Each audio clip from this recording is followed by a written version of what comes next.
Welcome to Flip Your Lid with Kim Honeycutt. Kim is a psychotherapist and executive director of ICU Talks, a mental health speaking ministry. This is a podcast about how to flip your lid and learning how to reconnect to who you really are.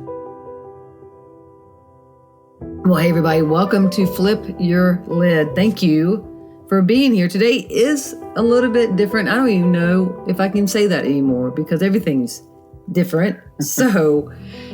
But what I mean today is that I am not asking the questions. Ooh. Yeah. So I have my two best friends here. The most important best friend, let's be clear, is my wife, Larissa Miller Honeycutt.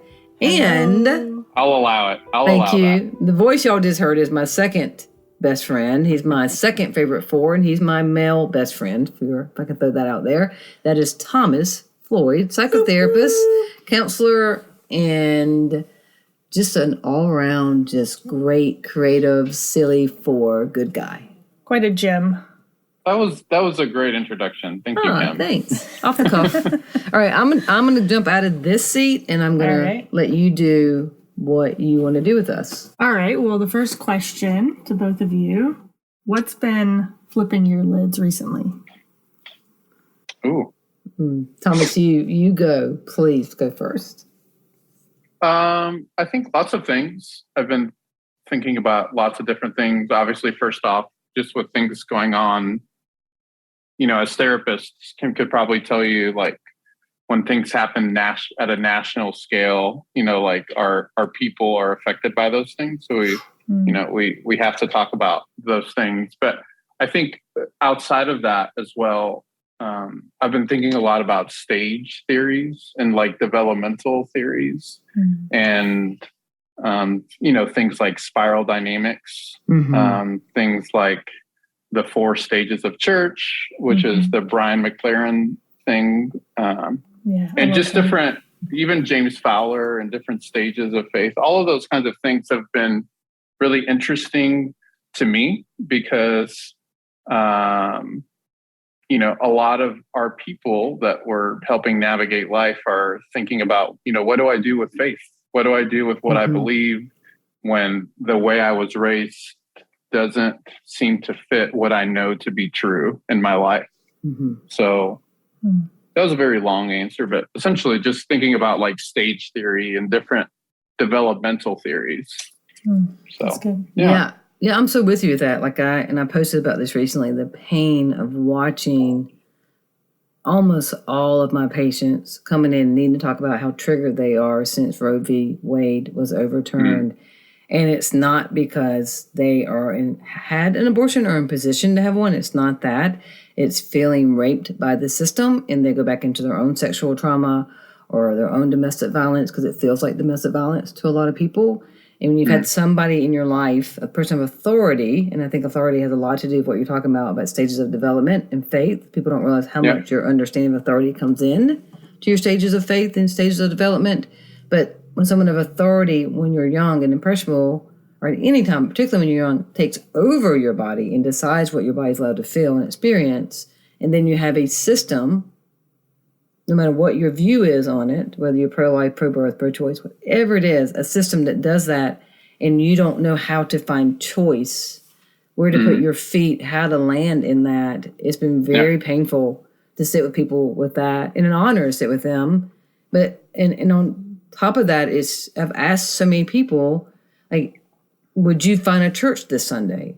Absolutely not is the answer. My guess is in the past 2 weeks, very few people have converted to Christianity.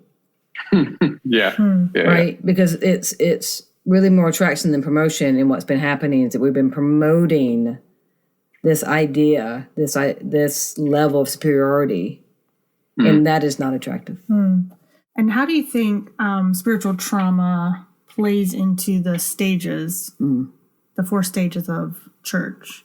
Or do you think it does? Yeah, I think what might be helpful, my answer to that is yes. I also think it would be helpful to maybe talk about what the 4 stages are, because what we find, and once again, for people that want to Google this is Brian McLaren. He wrote Faith After Doubt, which is a really good book that kind of outlines all of this a little more. But one of the things that we find is that most churches are in stage 1 and stage 2. And a lot of trauma happens in stage 1 and stage 2 because, for example, stage 1 has a lot to do with like dualism and fundamentalism, right? So think this way, and not that way. So they treat the Bible as wanting, the book that gives me the answers, not the book that leads me into a deeper kind of spirituality. So a lot of fundamentalism or dualism, or, if anyone's familiar with Richard Rohr's work, binary thinking, like yes or no, in and out. All of that stuff is found in stage 1 thinking, right? Yes. And then stage 2, and by the way, I didn't even name the stage. Stage 1 is simplicity. So that's what stage 1 is. Stage 2 is complexity. So, for example, in stage 2, there's more options. So you have like, maybe there's a different way to look at something, and you get out of that, stage 1 where it's like either or, this is the answer and this is not the answer. We're looking for other options outside of the option that was given to us. But even in stage 2, if you hit on certain topics that church or that institution isn't for, you're going to get a lot of pushback, because they might say, we're very open to looking at things very differently, and they might use the right kind of language. They might even say they're inclusive. But then if you touch on a topic or a subject that they have a dogmatic or theological disagreement with, they're like, oh, we're not touching that. And, or they'll say we're neutral. And that's the way of saying not touching it. They'll say they're neutral. Right. Which I'm all for hearing where a person is coming from. But at the same time, the language of neutrality can be an easy way out for you not to side with people that are oppressed or that are marginalized. So a lot of, but to answer your question, Larissa, we're going to find in this podcast that I'm very long-winded, but to answer your question is, stage 1 is where a lot of trauma happens because you're not really allowed to ask questions. So for example, if someone's way of being is different than the way you were raised, that is immediately shut down. So what we know about trauma, right, is that the biggest consequence of trauma is that it forces you to be somebody you're not. So, and I don't know, I think it was Shanina Fisher who said that, but also Peter Levine also talked about that, how it literally forces you to be somebody that you're not. Right. So all of these, I would say most evangelical churches are in stage 1. So they're in that stage. Let me ask you this, brother. So isn't there a stage 0? Isn't part of like the ego development? Doesn't Brian name like almost like a subcategory before you even go into stage 1? Am I correct in that? Yeah, egocentricity. Of course. Yeah. So that's called egocentricity. Yeah. Which is all about like yourself. Yeah. And so, I love Ken Wilber. He is an integrative psychologist, talks a lot about transpersonality or transpersonal psychology, I should call it. And so I just want to, the only thing I came in here prepared to say, honestly, is really I want to give you his quote, because he talks about 2 levels of religion. And then the first one, that they foster highly egocentric people centered around their particular view of God, church, country, patriotism. These believers are sure they will be saved because their meaning system tells them so. They feel like they are at the center of the world and can criticize and judge others outside their special group. They perceive the world according to personal advantage. Whew.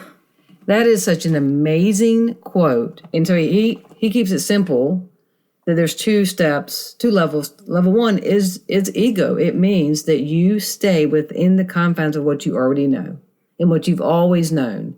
So when your neighbor doesn't look like your neighbor, then you don't have to love them. You don't have to see them because they don't fit into your group. Then there's nothing extended to them besides judgment and criticism. His point is that very few religions don't get to step 2, which is the transformation, which is what Thomas said about the Bible is a deep dive into a personal relationship, into spirituality and relationship with Jesus. And so I just wanted to read that. I think that is profound. It's really powerful.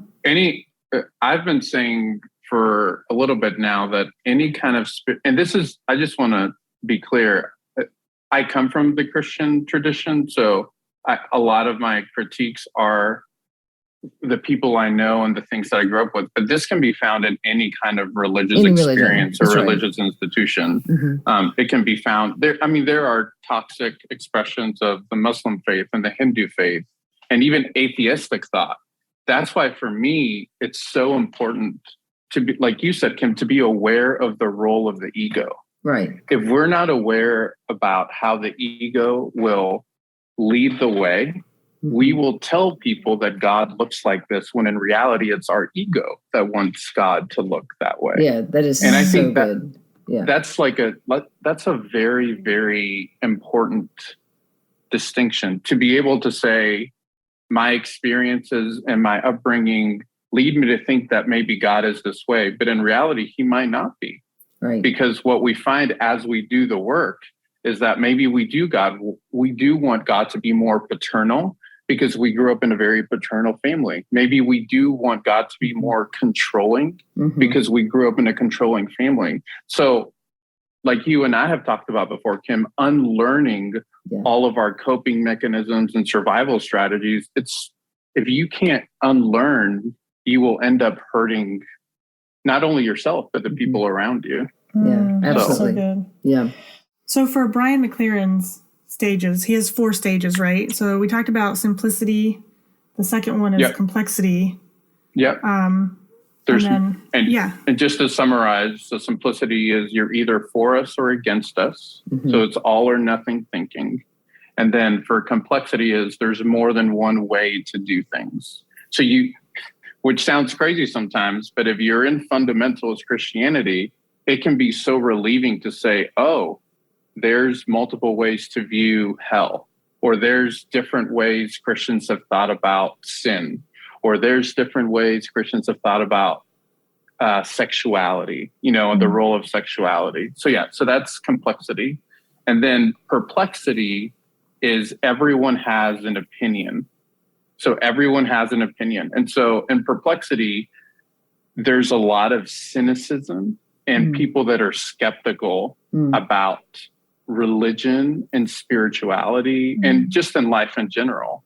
And a lot of times there's anger. Anger is a really big piece in perplexity because people are really angry about the hurt that's been caused. Yeah. And I want to say this to jump in. You can also find this in 12-step programs. The difference is the 12th step, working the 12 steps is going towards a spiritual awakening. It is going towards level 2 of religion. It is going towards a spiritual awakening, especially when you're taught right. But part of what Brian did in these 4 stages that's so brilliant is that he really brings authority into this, because in AA, you have a sponsor who becomes your authority. And it has a lot to do with how that person interacts with the idea of control and power, of how well you will be. And I think that's very similar to pastors. Yeah, because in simplicity, in the first step, the pastor is literally God's representative, and he knows everything, and he or she cannot be challenged. Oh, it'll be a he. In stage 1, it's a he. In stage 1, because it wouldn't. Because in Christian religion, anyway. Let me say this: in Christian religion, a woman in stage 1 would not be allowed on the stage. Is my point. Right? That's true. In our Christian space. In our Christian space, maybe not in other areas, but in Christianity, if you're in a stage 1 church, a woman will not be on that stage. Yeah, and the key moral question for stage 1 is, what do our authority figures say? Right. That's their key moral question. Right. So right there. So that's the codependency and the dependency with the authority figure. Yeah. That is still seeking approval from somebody, and that you're living outside in. It's what they say about you that determines your day and your mood and your affect. Right. It sounds very like other reference. Other reference, yes. But also, Kim, my question to you is, you talk a lot about how your journey has, it's about connection to the self. Correct. Right? Yeah. Simplicity does a terrible job, an awful job of any kind of connection to the self. Yeah. Right? That's right. Because you're always trying to find validation by what authority figures are saying. Right. So there's no connection to the self at all in simplicity. Right. And no permission to receive anything, to have connection to self. So think about that. That works for the people who are already in authority. It works great for them. Correct. They don't have to look at themselves. They just have to get you to look at them. Correct. And so in complexity, there is more connection to the self, but still not the way you find it in perplexity and really in harmony as well. Okay. Because in complexity, you're still asking questions. You're like, but if the question is so for example, in some church circles, like drinking alcohol or drinking any kind of thing, or is like, it's the worst thing ever. Yeah. Right. But in other church circles, the idea of you being open to not being a straight male is something you won't talk about. So in different church expressions, different topics will be things that get you excommunicated or that you can't even discuss or talk about. Yeah. So in that happens in complexity, because some churches will be like, we're open to different kinds of things, but then something happens and it's like, we're not actually that open to that. Yeah. Right? Yeah, well, yes, we've experienced we that. Understand. We personally experienced that, thinking we were in stage 4, and we got demoted pretty fast to stage 2. So, yes, we experienced we got demoted. But. Well, I got demoted. How about that? Well, it really wasn't a true demotion. It was letting us go to a different place, actually. But that is because we decided not to be victims of what happened to us. Right. All right. So let's dive back in. So you were talking about perplexity, stage 3, and then the next stage is harmony. Yeah. Right? Stage 4? Yeah. So in perplexity, what happens in perplexity is anger is a really big piece of perplexity, where you're essentially, have y'all seen that meme of like the person essentially like blowing it up? Like blowing and then just kind of walking away and looking like, I did this. That's what happens in perplexity. That's good. You are done with the rules that have been handed down to you.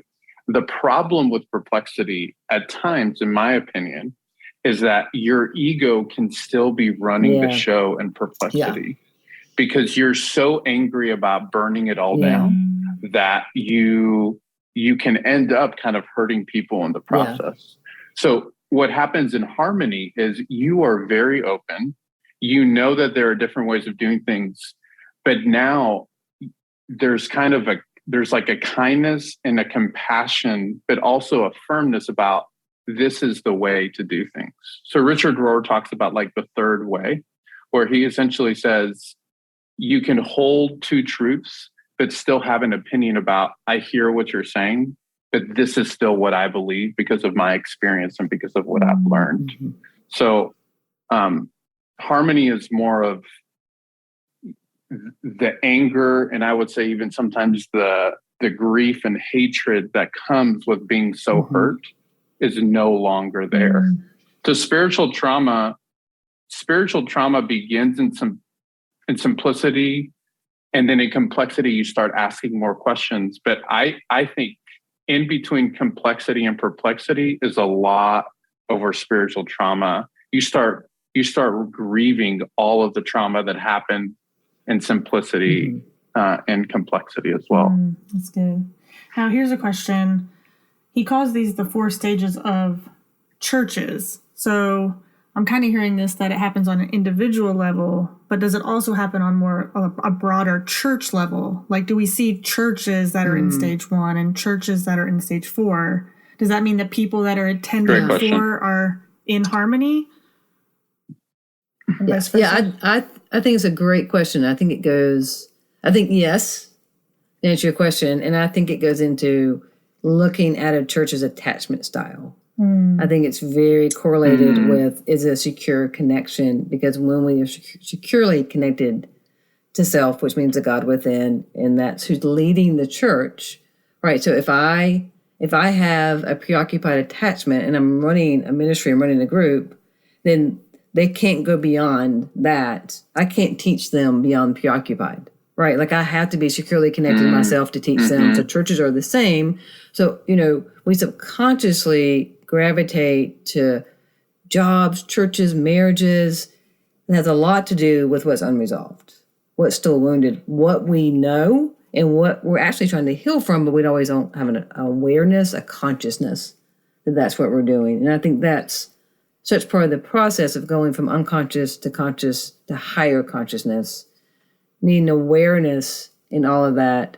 I think there are churches out there right now that are very much stage 4. And when you're stage 4, I think you're okay if people are in different stages. If you're in stage 2 and someone isn't there with you, they will be the villain. Yeah. Bingo. Yeah. So stage 4, remember, all great spirituality is letting go. You start letting go and unlearning. So in stage 4, you're mature enough to be able to see, it's not my job to force everybody to see my way, Right. which is very, very definitely different than simplicity and complexity, right? Right. Because there's a level of, it's not my job to convert someone into what I think. Yeah, that's right. I think that one of the things that the Protestant church, the evangelical church, has done wrong is we've taken the Great Commission and we've made that the most important Bible verse of anywhere in the Bible, where it is our job to force everybody to believe and think the way that we think. Yeah. That is a very American evangelical problem. Right. Other expressions of the faith don't have that same issue. So we think that it's our job to change somebody when we don't even have a relationship with them. Like I've seen all these posts online about how can we need to be a pro-life country and a pro-life this and a pro-life this, and how could you do this? You don't even have a relationship with the person you're talking to.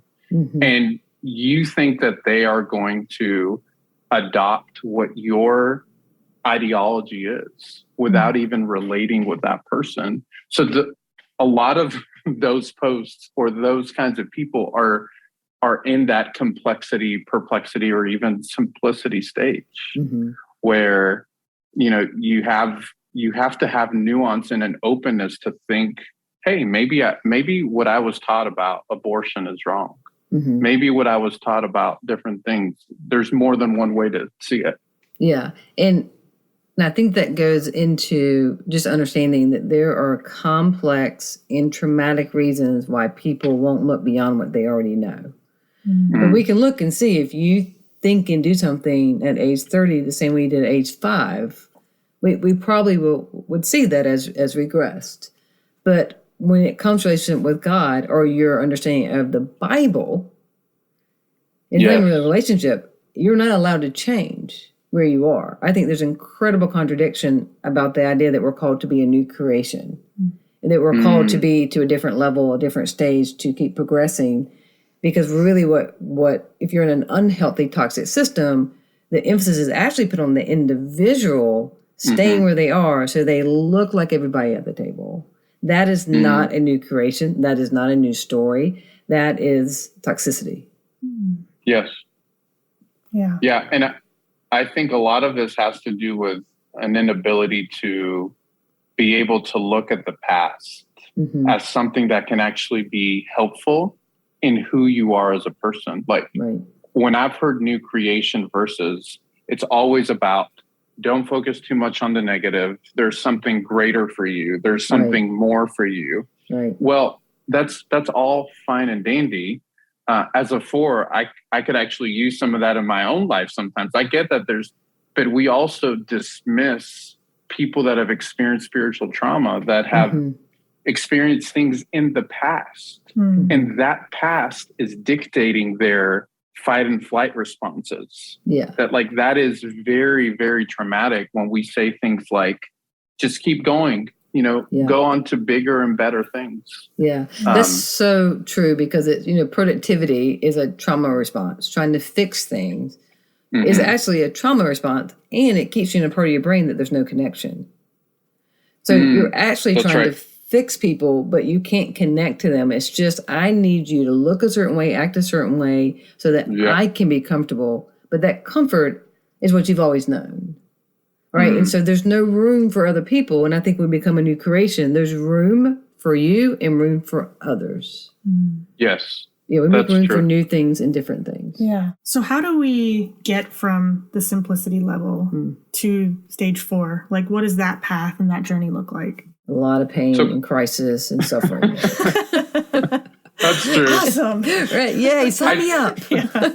I do want to qualify this by saying it's not like any kind of healing journey. Like, it's not like we go and we reach harmony and then we never go back. Like, traumatic experiences can force you to be back in simplicity and complexity. Like, if trauma hits you, or if you suffer a really wounding thing, you can definitely be back in simplicity mindset. Yeah. So I would say we don't want to stay there for long periods of time, but I just don't want people to hear this and feel like shame if they had been progressing and then they go back to a space for whatever that they had to maybe think more binarily about something. But I would say from like a 10 feet above view, the number one thing you can do is to be curious about who you are, about the people around you, about your impulses or the things that you gravitate towards. Curiosity is really the word that continues to it continues to come up in the literature and in the research. If you can have a curiosity about, maybe the way I responded to this person has more to do with me and my need to control, or me and my need to avoid, than it does with the reality of the situation. That's a really good first step to get you out of simplicity. Yeah. Because people that aren't curious, people that are like, this is just the way it is, it's really, really hard for them to ever get above stage 1 and stage 2. Yeah. Because they're so sure that they are right about what they do. So I would say I don't know if you agree with that or not, Kim, but I really think curiosity is such a big component. It is. And I'll add to that, but I stand with you on that. Awareness and learning to receive equals wisdom. In that I have made a religion and been in simplicity category or beige level of spiral dynamics. I have been bottom level with alcohol, with trauma. I've been there because I think it's important to note, like, we're talking about idols. We're talking about that the authority in each stage becomes, there's an idol for you. There is the approval you need, being seen by people of authority. Like, it becomes an idol. And so I've made an idol out of alcohol. I've made an idol out of food. Like, I've gone into religion with a 12-step program. Like, I have done so many things where I thought I had it completely going on and I was right. And if you didn't get sober through AA, you would never get sober, right? If you didn't believe in Jesus, you would never, ever enter any type of afterlife worthy. Like I have absolutely been there. And that's part of the compassion and the oomph you can hear when I speak is I don't have a right to tell someone to be where I am. I'm just so aware of where I was and how different it is to sit here today in the freedom. But I had to first have an awareness of the parts of myself and have a curiosity towards the parts that were acting as if they were my adult self.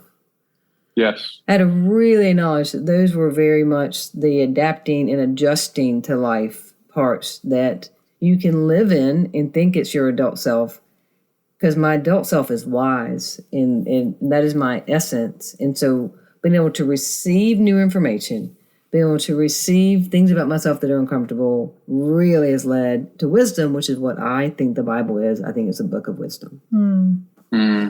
So you brought up spiral dynamics, and I've heard Richard Rohr talk about the mean greens. Yes. So in Brian McLaren's 4 stages, let's say you get to stage 3 or 4, how do you then not look at people that are still stage 1 and 2 in, like, how do you look at them in still like a loving, curious way when you've kind of just come from that stage? Does that make sense? That's a really good question. I think you approach life with a sense of humility, and you never think that you've arrived. You never think there's like, even in us talking about this, one of the things, like, me now versus me 3 or 4 years ago is approaching this very differently compared to when I learned the Enneagram, and I thought I was the answer to every problem ever. Right. And I was That's like, right. I should have gotten paid by the Enneagram Institute with how much I was talking about it, right? Yes, we both should have, Thomas. I feel like both I of us. too, yeah. Yes, and but you definitely. I was in ego state when I was doing that, because I was like, this is the answer. You need to do this.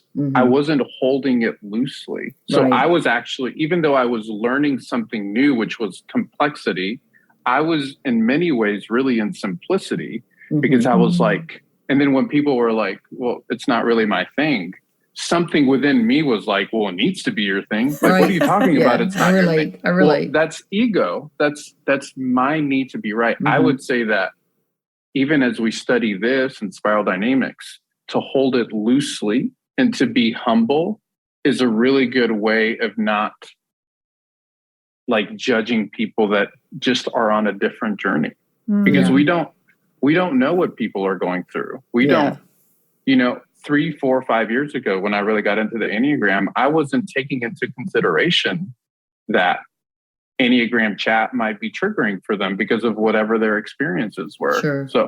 I don't know if that answered your question, but just to hold it with just a more humble and just a looser way. Yeah, looser grip. I like that. Yeah, I could talk about this for 5 hours, and let me try to put this succinctly. Let's go, right? And all three of us talk about this a lot. This is so crucial, and this is where grace and attunement and body of awareness and all the things that develop in the prefrontal cortex when you actually have secure connection to self and others. It's awareness of all those terms and their experience of when I'm there, versus when someone calls Enneagram personality test and I'm like, it's not a personality test. Right? Like, it's just that idea. It's the same thing in that moment. I'm a 3-wing 5. Right, exactly. And you start sweating. Right? I know. And again, it's like, I can make a religion, I can be egotistical about anything, and really looking at what is my need to separate instead of connect. Why is that? What came in as a threat? Why did I lose my safety and connection to self that I need to come in larger and more superior or inferior, right? Because your ego keeps you superior or inferior. It doesn't let you connect. And again, it keeps you really safe, but really small. And so when I'm large, it means I'm out of my ego. It means there's space for me, there's space for you. I won't play small, nor will I need to play large. I just will be. I'll take up the space that I'm allowed and open and willing to take up.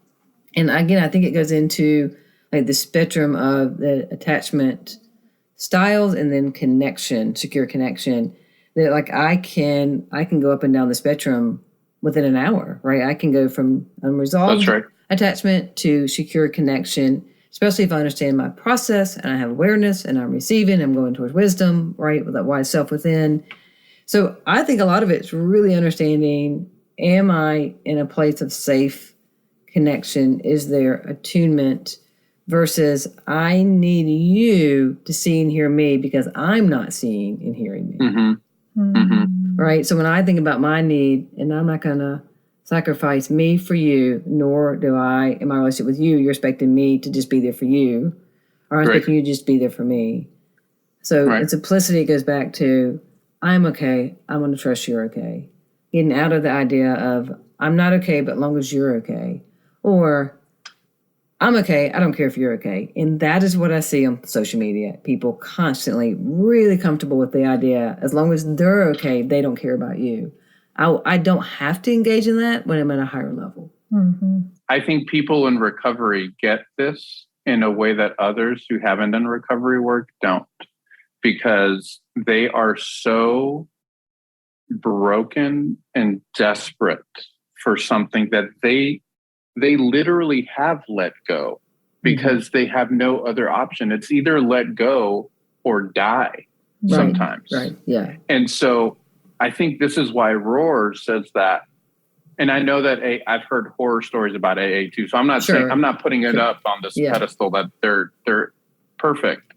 But for AA communities that do it well, there is a journey of letting go and of surrender that I think they tap more into that than any kind of American Christianity does.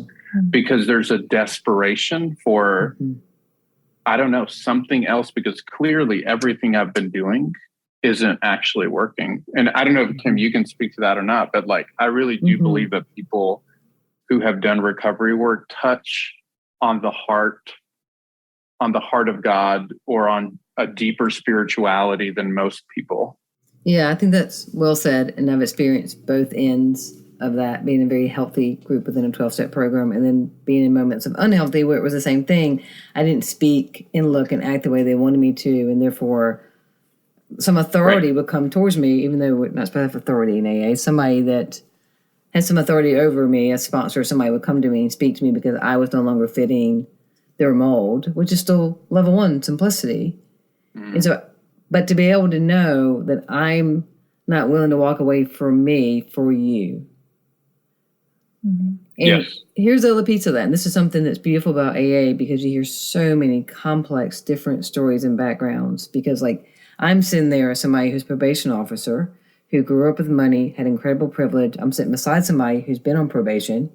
I've worked at mental institutions, somebody who's been in the same mental institutions, and we're side by side, both leaning on every word being said by the speaker, because we're both trying to stay alive.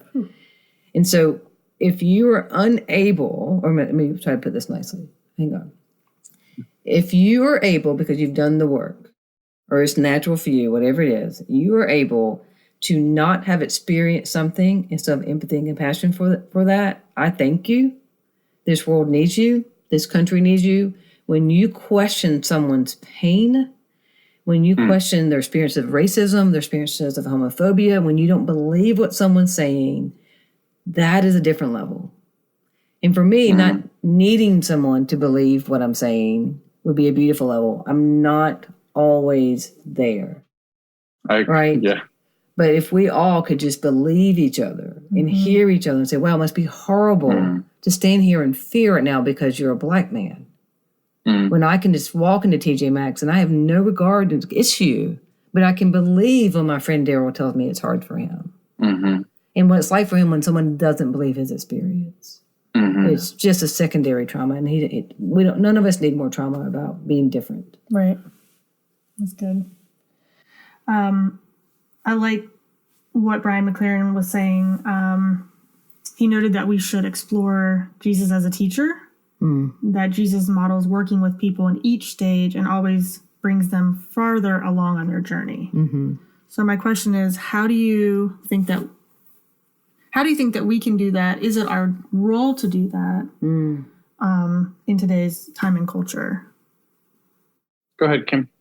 I love Jesus. I love learning from Jesus. I love that he spoke in parables and metaphors. I think he was sarcastic. That is my interpretation. And I bring this up a lot. And that is, I think, a lot about the woman at the well. I think about that she's there at noon and so is he. And that the religious people, the people who only love those who look like them and act like them, are there at 7 a.m. when it's cool and it's easy. And I think that's so metaphoric of what people are doing today, that don't know what it's like to have certain experiences, don't know what it's like to not have upward mobility, have so many different issues that they just have not experienced. And they are, as long as they can go at 7 a.m., who cares if the marginalized are there at noon? People are preaching from the pulpit about the woman at the well, and they're still sending people to the well at noon. And so I hope we all just study Jesus, how he treated people, what he said, how he interacted. You know, the two greatest commandments, to love your Lord your God with all your heart, your soul, and mind. Do you know what your mind is? Do you know what heart is? Do you know what soul is? That's the deconstruction of the ego and the rebuilding of a godly self right? Like when I know all my parts and all the things I'm doing that keeps you at a distance from me, and the things I do that because I'm just trying to adapt and I'm just staying in my trauma. When I know all of that, and that is surrendered, and that is recovered, and that is healed, then not only am I loving the Lord, my God, with all of that, I'm loving you with all of that. I wish I saw more of that. I wish I could experience it more myself. I could do it more for myself too, right? I'm in the process too. But I wish I witnessed more of that. Yeah, that'd be beautiful. I think it is important to also know that there are different seasons for different things. Like not all of us are in a season of radical involvement in a church, right? Or not all of us are in a season. And so I really like what Brian is saying there, but I also think that there are seasons where we're going to be in more complexity, and that sometimes may mean for different people that they don't want to set foot in a church for a hot minute. Yeah. They don't want to set foot with their family for a hot minute. And you know what? That is okay, because that might be what's necessary for them to heal. And obviously, what I would say is over time, those things might change, but they might not. Yeah. This is why I get on a soapbox sometimes when I hear people say things like, you need to return to church. That place for those people is the place that they have been traumatized. Right. Yeah. And what we know to be true is that you can't grow. Right. You can't heal and grow in the place that caused you trauma. Yeah, that's good. Right. And so at least early on, right, things might change over time. Yeah. And so all of us, this is why I think perplexity and harmony forces us to think, to say, oh, well, that's not my journey. My journey is this, but I can see how your journey, how going back to that environment would be super hard for you. Yeah. And so I think for all of us, we're just in different points in life where we get to have mercy and grace, as Kim was saying, for people that have a different journey. Yeah. So I think that's really important. So we've talked about Brian McLaren's 4 stages of the church, and y'all have talked a little bit about spiral dynamics. So how do those two things coincide? Do they? There's 8 levels with spiral dynamics, right? Correct. So how do they work together at all? I know way less about spiral dynamics than I know about this. So I do not want to speak as I've listened to a couple of podcasts about spiral dynamics, and it's been a while since I kind of touched it again. But I think the similarities are that they are both tools. And I've heard Ken Wilber say this and Brian McLaren. They're both tools to help us understand how we get to grow spiritually. Yeah. So they're not the final answer. They're not what I did to the Enneagram, right? They're not the end all be all. They are just tools. And hopefully what they do over time is they help us gain a greater awareness about how our ego runs ahead of us if we're not careful. So that they help us understand our egoic responses, which I think that should be enough for every pastor to want to learn about this stuff, because it would allow them to see how their ego is in charge and how it's leading the way. So I think that's how I see these tools. Yes. So I love both. Also, one of the most simplistic things out there is Maslow's hierarchy of needs. I mean, even that I think has such a beauty and part of our foundation to it. And as I've said before, any chart, spiral dynamic, Brian's 4 stages, if you look at Maslow's hierarchy of need, any stage you find is a guide. It's an instrument to have an idea of where you are. And not one of those charts will say, once you're against a group of people, You have arrived. This is it. You are the deal. It is not about being against self or others. And so when you look at the lower levels, you are against yourself and you're against others, right? And so it becomes about relationship with authority or relationship with task instead of with God. And so, even St. Bernard, which it's still hard for me to say it without laughing, but it's a true name. His name is St. Bernard. He did 4 levels of love of self and God.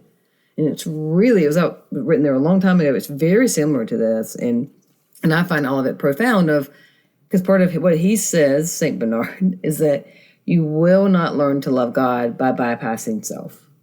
Yes. And so it's level and simplicity and level one of anything. If you are neglecting self and just going into task and service for others, you have missed a crucial role. You have missed something so important. And if you believe that Jesus was sent and that he eventually died for you because he was killed by a system, he was killed by religious leaders. If you believe he died and there's a crucifixion, there's a resurrection for you in that, why would God allow and watch his son die and then tell you to neglect yourself?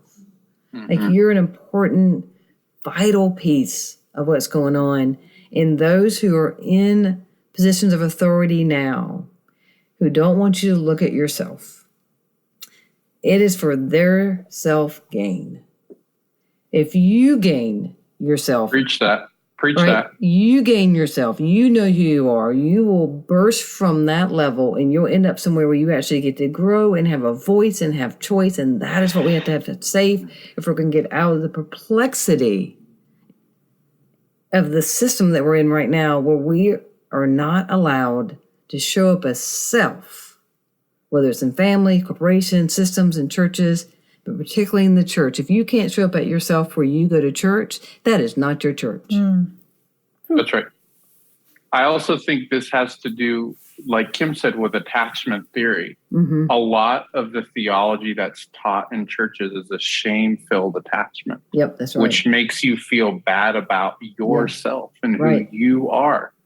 It is impossible to grow and to be a healthy human and hate yourself. Yeah, that's right. It's not a thing, right? That's right. And so we have to be able to, and I, not only have I been in churches that teach this, but I know countless people that have experienced this. It is when you tell people who you are is bad, wretched, and foul, and you need a savior to come rescue you, or you need a savior to put his thoughts in your head because your thoughts are bad. Mm-hmm. Do we understand the amount of anxiety and fear that people are facing when that's the theology that you're living with over and over and over? So no wonder people don't want anything to do with church experiences a lot of times, because that's the place that taught them that they were bad. Well, and even with that, for some people, that's not the first place they're taught it. It's within the family system. It's still the earner mentality. That's right. And the control within the family system. And so if you have already experienced that, and then at any age, you can be an adult, and then you get broken, you go to church, and it's that type of church, it will feel so familiar to you, you'll think you're home. Mm-hmm. And then it now becomes a second parenting. It becomes a negative reparenting. Like, if I can get that pastor to say I'm good enough since mommy and daddy couldn't, then I'll be okay. And so I think that they bank on that on some way. They're waiting for people who are hurt and broken, they're so familiar with that sensation in their body of I'm a bad kid, that they can hear that sermon and it just goes right along with what they've already known. And this becomes their second chance to get somebody else to tell them they're good enough. Mm. And Jesus already said we're right. I totally agree with that. I think that is key. I've found that people that grow up in perfectionistic households then attach the idea of God wanting them to be perfect. Yeah, and it creates this perfectionism and individualism that they have to get it right.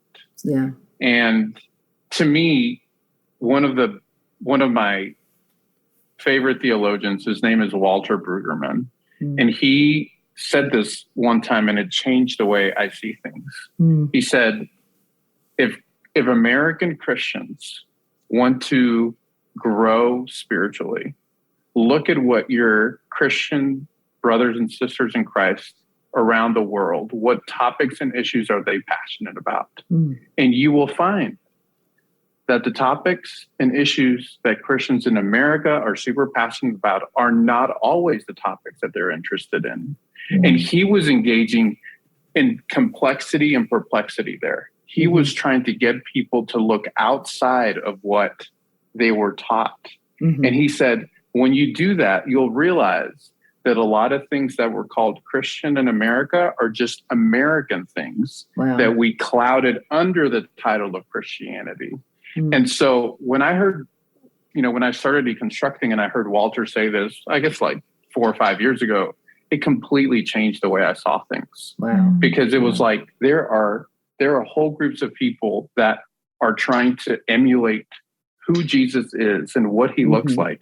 And they have a completely different value system. And the issues that they're passionate about are not about how we're going to get rid of abortions or, freak out when 2 gay people get married. Like they have a completely different way of thinking. Their ethic is more about love of neighbor and what can we do for our community and how can we provide meals to people that don't. It's radically different. Yeah. So anyway. Yeah, that's so good. And I want to throw this out, that it's to just think about that it's important that this starts off to really know, like, you as a person, as God's child, whatever it is for you, that let it start there, right? That there's so much time. If you take a year of your life to figuring out the parts of self that won't let you actually come from self, and then after that, it's a life of service, then it's coming from a place of worth and not seeking worth. And if your thought is, I can't think about myself for a minute, much less a year, then that is your starting place.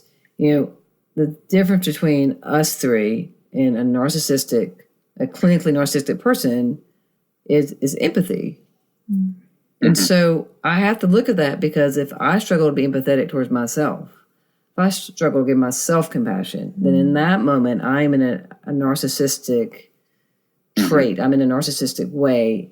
And that, right? Because I'm saying somehow I can hold everyone's pain. I can hold everyone's emotions. I can hold everything and not say anything about it. I can keep doing it. There's a narcissism to that motivates me to go to spiral dynamics, go to the 4 stages that Brian came up with, find out where I am and how can I have some movement.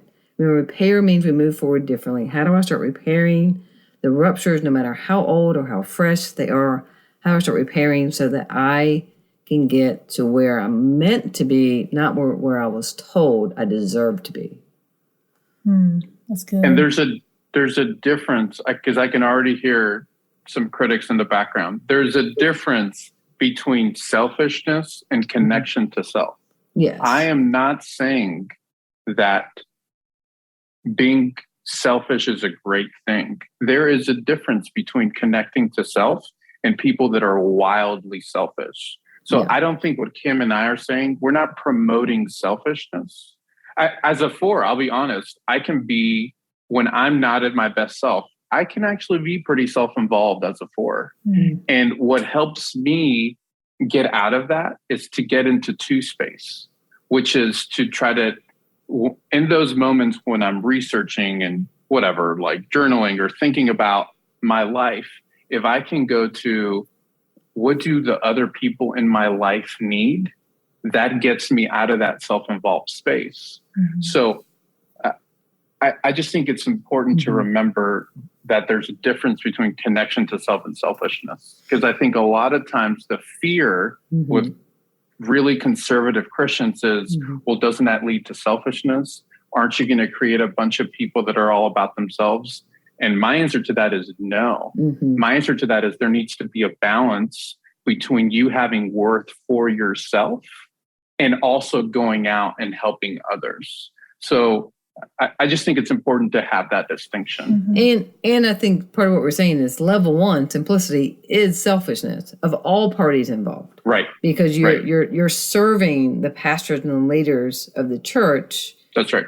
And they don't have regard for you. in this stage, I'm not saying every church, those in this stage, and you are not regarding yourself either. You're neglecting yourself, and neglect is a form of abuse. You are abusing. So again, that means something's happened in your life. You fragmented, you split off, you learn how to adapt, how to show up a certain way. If you stay in that way, you may spend your whole life as a 12-year-old when God's called us to maturity, called us to rise up. Correct. Yeah. It's very true. Whew, Yeah. This has been good. Good Any times. final thoughts before we jump into the hot seat? There's a hot seat. There's a hot seat. I don't think so. I think we covered a lot of it. I think the main thing for me is my lived experience, and also what the literature points to is that we heal by being in friendships and relationships with people that are safe and healthy. Yeah, it's the number one thing we can do. Yeah. So if your circle is not, safe, I'm not saying like peace out and see you later. But what I am saying is like, because I understand the problem there, but try to find some kind of community or people that validate who you are. And that also challenges you. Yeah. But we heal by being with people that are safe, which is why, as we learn more about attachment theory and attachment stuff, we don't heal by talking about all the stuff that happened to us that was bad. We actually heal by visualizing or envisioning what a healthy relationship with someone could be. Because then our brain, because of neuroplasticity, we create new mental frameworks to be able to have a healthy relationship with somebody or have friendships that are healthy. Yeah. So for me, the reason I do what I do is because there's hope. Like if there was no hope for people to change, it would be a really depressing field to be in, right? But we know so much through Dan Siegel's work, through just so much, through so many people, there is hope for you to build new neural pathways and for you to heal. So there's always hope. Yeah. We can't grow unless we feel safe. And so I want to say, because I think it's possible I could have sounded a little hyped up, self-righteous in this, but just the idea of the past year and a half, and Thomas, you and I, all three of us have been through something. And so I haven't been my best self. Yeah. Like I've been in different levels. And that's part of the passion that I'm speaking from today, of just that excitement of getting out of being at a certain level, and then all of a sudden being knocked down so far, because Maslow's hierarchy of needs, the basic level is like food and sleep, where I couldn't eat. I couldn't always sleep, right? Like it was such a sense of just fragmentation and not having a sense of belonging anymore, and not knew who I could trust anymore. Not like it really knocked both of us, and Thomas too. I know you went through a hard time to a level that this part of my assignment is spiral dynamics and Brian and so much other work is what helped me have a framework. And I'm so thankful for the people in my community that were still there for me, that hung in there with me, they didn't believe the things they heard, right? They just sat with me, and they just sat with Larissa, and Thomas, you and I sat with each other, and all three of us did, because we were all at the same time in a season where we went from a certain level to really being bottom out. Oh, yeah. And so it's good to be here today and being healthy, but I hope everyone's hearing me in a sense of love. It's just the excitement of knowing we don't have to stay where someone else tells us we have to be, or where someone else, a situation can cause us to feel like we should be in. Right. Yeah, that's good. Very good. And let that be a reminder that for those of you that are in therapy, that your therapists are also people. We also, that's right. We go, because part of what, Kim, I don't know if you felt this way, but partly what it means to go through really, I'll be a good human and not cuss, but really crappy situations is you learn to be a better therapist to it's people. Very true. Because not only because before a lot of that stuff was theoretical, but when you go through moments where it's like, what am I going to do tomorrow? What is my life? What kind of decisions did I make? Whatever. You realize, there's a deeper level of empathy and understanding for people in that process. Well said. Yeah. So true. Yeah, I could see that. All right, here we go with the hot seat. Okay. What is the hot Thomas seat? looks scared. I was not prepared for this. Let's go. I'm ready. First question goes to Thomas. What's your favorite movie or your binge-worthy TV show that you're into right now? Oh, that's great. So 2 TV shows that I'm currently watching Euphoria, which is very, very good. Trigger warning for people that have substance abuse stuff. It can trigger you. So if that's your thing or you're recovering from that, maybe not. But it is, for me, it's just been a really phenomenal show. It's on HBO. The other one is Drive to Survive on Netflix, which is all about Formula One. Oh. And it's like a documentary about all the racers that are doing it. So a little bit of both. Okay. Cool. What about you, Kim? Well, this is like embarrassing to say because you and I watched this together. I know the answer. Yeah. I call them Those People just as a joke, but it's really called Married at First Sight. And I feel like I've lost every cool point I could have. It's addicting. It's addictive, in a good way. But I think it's that I never thought I'd be married. All of a sudden, wow, here I am, married and watching. And we got married 7 months after dating. Mm-hmm. So it's not the same thing as Married at First Sight, but there's something about watching them in their process that's been good conversations for us. Yeah, we'll pause it constantly. Yeah. It brings up a lot of it's a good conversation starter. So just to clarify, for those who haven't watched the show, it's not 2 people who meet for the first time and get married 5 minutes later. No, they meet at the altar. They meet at the altar. Like they meet that day. They married at first sight. Experts. So like arranged marriages? Kind of, but through like experts. Yeah. They all sign up and experts put them together and then they have to be married for 8 weeks and then they decide if they're going to do an annulment or stay together. Oh my gosh. And a lot of times they're young. So us at our age can watch them and go, oh, yeah. Right? Yeah, because they don't know any differently yet. Right? That sounds incredible. I'm going to have to check this out. It's on Netflix. No, it's on Hulu. We watch it on Hulu. I think it's on Netflix too. Okay. All right. So, Thomas, what is on your nightstand right now? Oh, that's great. I'm in a book club. And so I'm reading this book called, I think it's called The Anthropocene Reviewed. I can say that. I know it's a very complex title, but it's this guy talking about just a bunch of random things in the history of things. So it's kind of nerdy. And I'm always reading like different like therapy books. So I'm currently reading Adult Children of Emotionally Immature Parents, How to Heal. So I'm going to get that from my mom. What's on your nightstand, honey? Well, one, you would know. Well, but they don't. Okay. So water. 1,000 water and 1,000 hair ties. All right. Yes.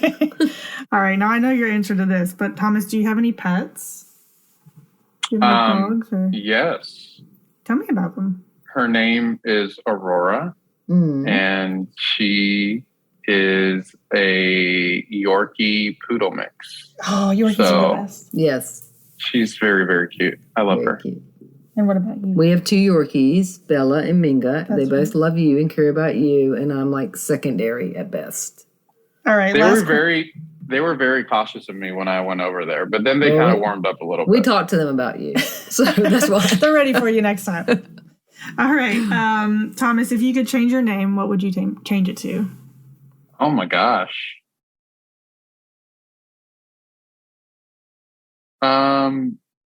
Kim, you go first. Such a cheater. So, I think the name Kim is very mundane. Okay. But my full name is Kimberly, so I did change it. I split Kim and Burley, so I'm Kim Burley. So. I totally did not know that your full name was Kimberly. Am I allowed to call you Kimberly when I text you? Well, I split it. So I split it to Kim Burley. I split the name, so my middle name is now Burley. So I split my name just to make my parents mad, and they did not care at all. At all. So that's my answer. What is your answer? I don't know that I have an answer. I feel like I wish I had more time to think about it, but I don't like Thomas. Thomas seems very like regular, very Enneagram 4 here. It seems very ordinary and regular. Right. So I don't know. Maybe Cam Newton, because I like the Panthers so much. So who knows? Does he even play for them anymore? No. We just traded for Baker Mayfield, though, so we're going to be all right. I'm telling you, everybody's crapping on the Panthers. We're going to make the playoffs this year. Let's go. Okay. All right. Let's go. All right, last question. What's your favorite non-alcoholic drink? Ooh. Can I show you? Yeah. I have it in my fridge. Describe it, too. All right, honey. It's Pellegrino's Blood Orange. Oh, we love Pellegrino. I love Pellegrino. Yeah. So I like a drink that both y'all will be upset about. It's called Liquid Death. Yeah. It's just a sparkling water. I would not drink it. You gave me that for, I think it was my birthday. I think I gave some Liquid Death. Literally one of the most disgusting things I've ever had. Well, I like the name of it, but y'all are Enneagram 4, so you're like crying about it. I think it's hysterical to name something Liquid Death. I'm just like, I wouldn't drink it. I think it's great. I'm going to drink one tonight. For y'all. Have you not had it, Larissa? No, I'm not drinking that. She won't even. When we were at the airport recently, I was going to grab one before we got on the plane. She's like, you cannot before we got on the have plane. Something called Liquid Death on a plane. So I didn't get it. Yeah. No. So, all right, everybody. Thank y'all so much. Y'all are amazing. And Larissa, excellent job interviewing. I know it's not by any stretch your first time with all your expertise. But Thomas, thank you for your time. This was fun. It was fun. Thank you. We truly hope you've heard something today that's helped you flip your lid and then reconnect to who you really, truly are. We'll see you next time. Thank you for listening to Flip Your Lid with Kim Honeycutt. Please subscribe, rate, and share. You can find Kim on Facebook or Instagram at KB Honeycutt. To get an autographed copy of Kim's book, visit butyourmotherlovesyou.com. Remember, no matter what, treat yourself well today.